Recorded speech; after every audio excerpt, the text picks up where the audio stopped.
The arena lights didn't just flicker, they died. 20,000 phones lit up like constellations, but nobody cheered. In that vacuum of sound, you could hear a single breath being held.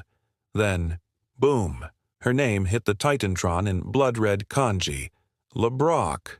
Not a video package, not a pyro countdown, just the letters and the silence that comes right before a verdict.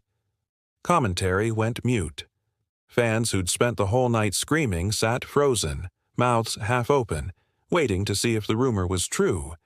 Because if it was, the women's division had just been hit by a Category 5 hurricane wearing fight shorts and a black sports top. And when the lights snapped back, there she stood, 6'1", shoulders squared, eyes scanning the ring like it owed her money. The arena lights didn't just flicker, they died. 20,000 phones lit up like constellations, but nobody cheered. In that vacuum of sound, you could hear a single breath being held. Then, boom, her name hit the Titantron in blood-red kanji. LeBrock. Not a video package, not a pyro countdown, just the letters and the silence that comes right before a verdict. Commentary went mute. Fans who'd spent the whole night screaming sat frozen, mouths half open, waiting to see if the rumor was true. Because if it was, the women's division had just been hit by a Category 5 hurricane wearing fight shorts and a black sports top. And when the lights snapped back, there she stood, 6'1", shoulders squared, eyes scanning the ring like it owed her money. No smile, no catchphrase. None needed. The daughter of the guy who snapped arms on VHS cassettes and the supermodel who once stopped traffic on every magazine rack in America had just stepped through the ropes. What happened in the next 4 minutes didn't just raise the bar, it folded the bar into a paper crane and flicked it into the cheap seats. If you missed it, rewind the feed. If you were there, you're probably still trying to figure out what dimension of combat you witnessed. Because when Arissa LeBrock debuted on Monday Night Raw, she didn't just arrive, she inverted the entire building. Let's back up 12 hours. Social media was busy arguing about ticket prices and parking, completely unaware that WWE had flown in a secret weapon under a fake production sheet. Hardcore fans tracking dark match lineups saw a blank slot labeled "Female Sparring Session" and assumed it was a typo. It wasn't. Arissa had landed in Detroit at dawn, hoodie up, gym bag slung over one shoulder like she was heading to a local smoker, not primetime cable. Security didn't recognize her, neither did most of the roster. She signed in under her birth surname, no fanfare, no entourage, just Dustin Rhodes waiting at the Performance Center side door with a grin that said, "Wait till they see what we built." See, this wasn't some last-minute celebrity cameo cooked up in a boardroom. This was 4 years of rehab, reinvention, and relearning how to walk without a limp. Remember 2019? The tryout where her knee buckled so badly that doctors whispered compartment syndrome and never compete again in the same breath. Video of her being stretchered out leaked online. The internet declared her dream dead on arrival. Most people would have cashed the modeling checks, posted beach photos, and called it a life. Arissa booked a one-way ticket to Austin, Texas, and asked Dustin to treat her like a nobody with everything to prove. 4 years of 5 a.m. stair runs, of heel hooks in the dark, of learning how to chain wrestle when every ligament in your left leg feels like frayed rope. She studied film the way her dad studied Aikido VHS tapes in the 80s, frame by frame, joint by joint. Only instead of breaking wrists for the camera, she was figuring out how to do it for real without ending a career. Fast forward to March 2023. A tiny armory in Pflugerville, 50 folding chairs, no stream. She wrestled a student 4 minutes her senior and made him tap to a rear naked choke so tight the ref thought the guy was out cold. Dustin clapped once, loud, deliberate, and told her, "You're ready, but WWE won't come looking. You've got to walk in like you own the copyright to violence." So she did. On August 12, 2025, she walked into Monday Night Raw with one outfit, one pair of boots, and one instruction to the tech crew. "Kill the music when I hit the apron." They thought she meant dim it, She meant kill it dead. And that's how you get 20,000 people holding their breath at once. The segment before her was a standard tag match filler. Kids were waving glow sticks, parents checking fantasy football scores. Production notes said, post-match angle, women's division, surprise debut. Even the agents thought it might be an NXT call-up they'd seen on house shows. Then the lights died. The Titantron flickered that single word. As she stepped through the curtain barefoot, boots slung over her shoulder, one of the commentators broke the stunned silence, his voice cracking with disbelief. "Ladies and gentlemen, you won't believe who's walking down that ramp." No entrance video, no theme song, just the echo of her feet on the stage. Fans who'd spent years fantasy booking her as a glamazon model suddenly realized they'd miscast the role. This wasn't a red carpet cameo. This was a silent declaration of war. She slid into the ring, crossed her legs, and sat in Seiza, the formal Japanese kneel her dad made famous in every other 90s action flick. The women's champion, Rhea Ripley, was mid-promo, mic dangling, eyes narrowing like a cat that just spotted a bigger cat. Ripley did what any self-respecting alpha does. She smirked and asked, "You lost, sweetheart." Big mistake. Because Arissa answered with movement, not words. One fluid Aikido Tenkan pivot. Ripley's arm folded like a cheap lawn chair, and the mic hit the mat with a thud you could feel in your chest. 4 seconds later, the champion was flat on her back staring at the truss lights, arm trapped in a standing armbar that looked less like wrestling and more like a medical demonstration. No rope breaks, no ref stoppage, because technically this wasn't a match yet. Just a statement. The crowd exhaled in one collective, "Oh!" that crescendoed into a roar when Ripley tapped the canvas in reflex, not submission. Arissa released, bowed once, respect or sarcasm, take your pick, and left the ring the way she came. Silent, barefoot, and absolutely certain the clip would break the internet before the next commercial break. Let's slow the tape and count the beats, because this wasn't chaos. It was choreography disguised as carnage. Beat 1, the approach. She took 8 steps down the ramp, each footfall timed to the house audio heartbeat WWE pipes in for dramatic pauses. Beat 2, the kneel. Seiza position lasted exactly 3 seconds, long enough for hardcam to get the silhouette, short enough the director didn't need to cut. Beat 3, the grip. Aikido classic, thumb on the pulse point, fingers around the wrist, elbow pinned to her center line. Ripley tried to yank free. The hold just tightened like a zip tie. Beat 4, the pivot. Instead of jerking the arm, Arissa rotated her entire torso using Ripley's momentum. Physics did the rest. The champion's shoulder lifted a millimeter off alignment, just enough to spike the nerve. Beat 5, the armbar extension. She slid one knee behind Ripley's triceps, dropped her hips, and extended the elbow past the safe range. Medical staff backstage later said the joint never actually dislocated. She stopped 2 degrees short. That's the difference between maiming and mastery. Beat 6, the release. No gloating, no cheap heat, just a calm bow and an exit.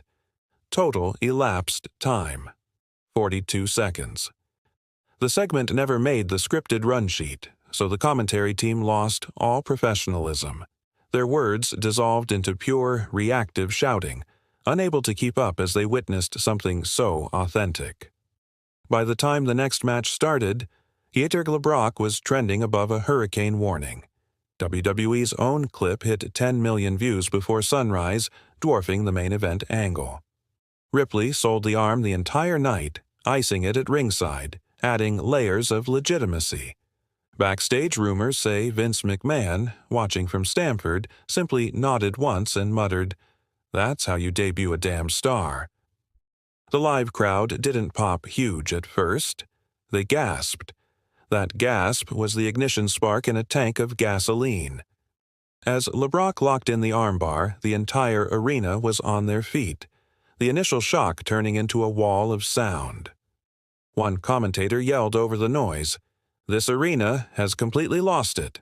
First-row hardcores whipped out phones to Google Arissa LeBrock injury 2019, because the last thing they remembered was a stretcher.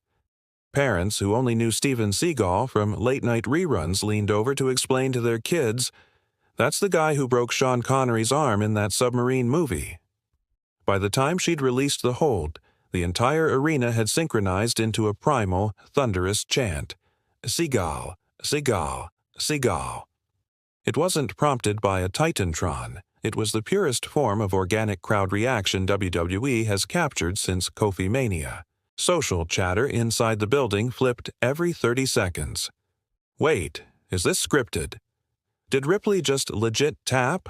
Is that even legal? Security guards who've seen it all craned their necks like tourists. One kid in a Cena shirt started crying. Not sadness, overload. His dad later told reporters he couldn't process how real it felt. And that's the key word, real. In an era of scripted promos and rehearsed high spots, Arissa brought something raw, and the crowd rewarded her with the loudest post-segment roar of the night. Exit polls showed 87% of fans describing the moment as unexpectedly emotional, a phrase usually reserved for retirement speeches, not debuts. People love comeback stories, but they forget the middle part where the comeback kid has to learn how to tie shoes again. After the 2019 tryout, surgeons inserted 2 titanium pins and a plate shaped like a question mark. For 6 months, she couldn't flex her toes without nerve pain shooting to her hip. Doctors prescribed retirement. Instagram prescribed sympathy. She deleted the app, changed her number, and moved into a garage apartment behind a BJJ academy in Austin. Morning routine: ice, elevate, cry, repeat. Afternoon: watch Dustin's old WCW matches on VHS, rewinding the arm drags until tracking lines blurred. Night: strap on a brace and shrimp across the mat until the skin on her elbows cracked. The first time she shot a double leg, her knee swelled like a grapefruit. The 20th time, it only swelled like a tangerine. Progress is progress. She kept a journal, every page a negotiation with pain. Month 9. If I can hit one single leg without a limp, I'll buy myself a taco. Month 14. If I can roll 30 minutes straight, I'll believe I'm not broken. Month 20. If I can make Dustin say good instead of better, I'll call myself a wrestler. He never said good. He said, "You're ready to scare people." That was the green light. She flew to Detroit the next week with one carry-on and a knee sleeve that still smelled like menthol. When she walked through the curtain, that same knee bore the weight of every doubter who'd typed "has been" under her mom's Instagram posts.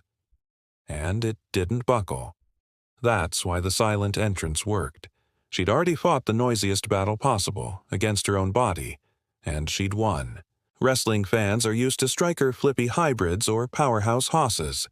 They're not used to seeing a 6-foot woman fold a champion like origami using a martial art most people associate with elderly men in pajamas. Aikido gets mocked in MMA circles, but here's the nuance. When blended with Brazilian Jiu-Jitsu's positional control, it becomes a ghost trap. The Aikido Tenkan wheel redirects force. BJJ follows the limb to the ground and keeps it there. Result: Ripley swings. Air meets her fist, arm gets gift-wrapped and mailed to the mat.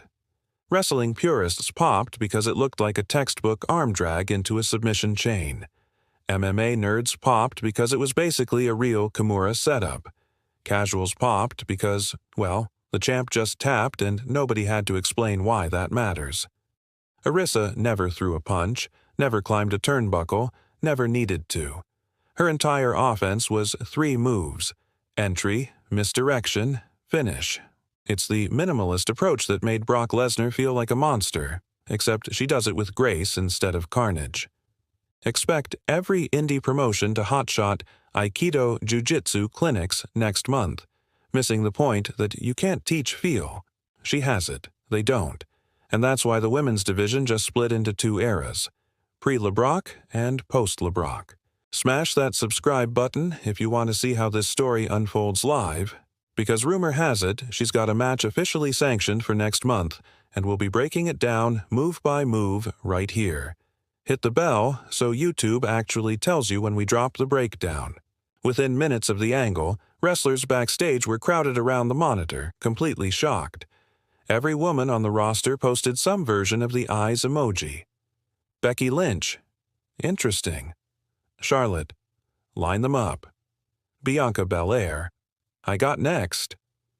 Even Ronda Rousey, currently on hiatus, tweeted a gif of a snake coiling. Caption, "Nature always balances." Translation, the Shark Tank just got a bigger shark. Dustin Rhodes told reporters he's pushing for a storyline that treats Arissa like an outsider artist assassin. Few words, big statements, submission wins only. Creative is reportedly weighing a Survivor Series-style elimination match where she single-handedly takes out 3 opponents to establish dominance. Vegas already has her as 4-1 favorite to dethrone Ripley by WrestleMania. But the match everyone wants is her versus Shayna Baszler, 2 legitimate submission specialists, neither needing to fake intensity. Imagine the promo. No talking, just them breaking objects in slow motion black and white. Tickets would sell out in minutes. Other possibilities.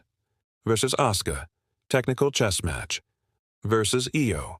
Sky, striker versus grappler narrative. Versus Nia Jax, size versus precision.